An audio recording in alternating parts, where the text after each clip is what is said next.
finite hours for a currency the Federal Reserve prints like confetti is a fatal calculation.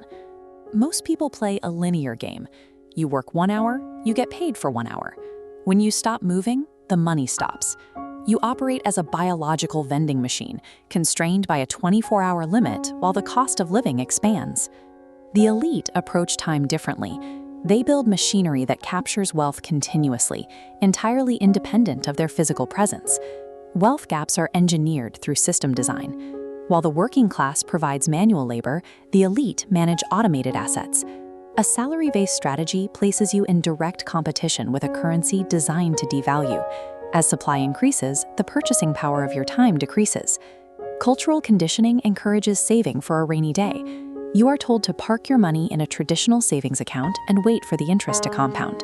This graph illustrates the failure of that logic.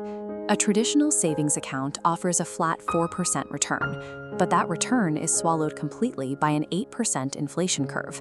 The wealthy view cash as a melting ice cube. Hoarding liquid capital in a bank account results in a consistent loss of purchasing power, so they avoid holding it. They prioritize velocity. Every dollar is a deployed soldier. Instead of letting those soldiers sit idle in a vault, they send them into the market to capture new territory and bring back reinforcements. Immediate access to cash is a comfort blanket for the working class. If your money isn't actively moving into hard assets, you are participating in a system engineered to melt your wealth.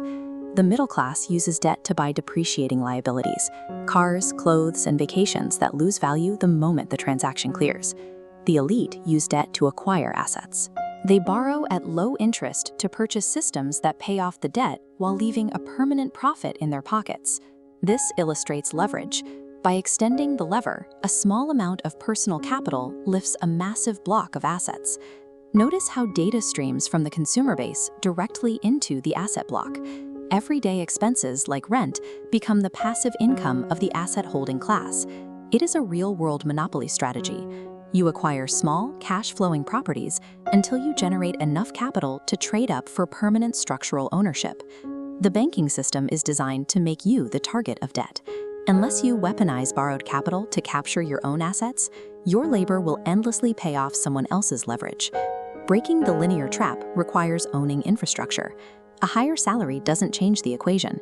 You have to become the owner of the system. There are 3 engines for wealth. The first is capital.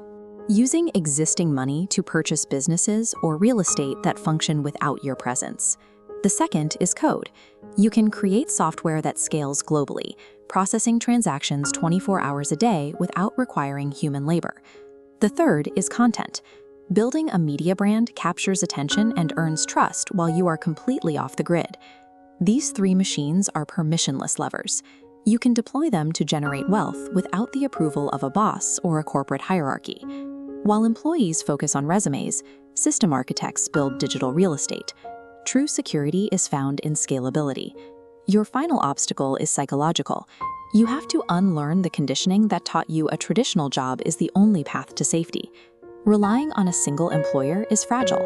One corporate pivot can wipe out your only income stream overnight. When income remains tethered to your physical presence, you are selling labor, regardless of your professional title. You must stop calculating how much things cost and start building systems that capture capital. Without ownership, you remain a tenant in your own life. Ownership is the only escape from the 9-to-5 loop. Subscribe to Dark Wealth to move from employee to system architect. Make your money work, or you will work for it until the day you die.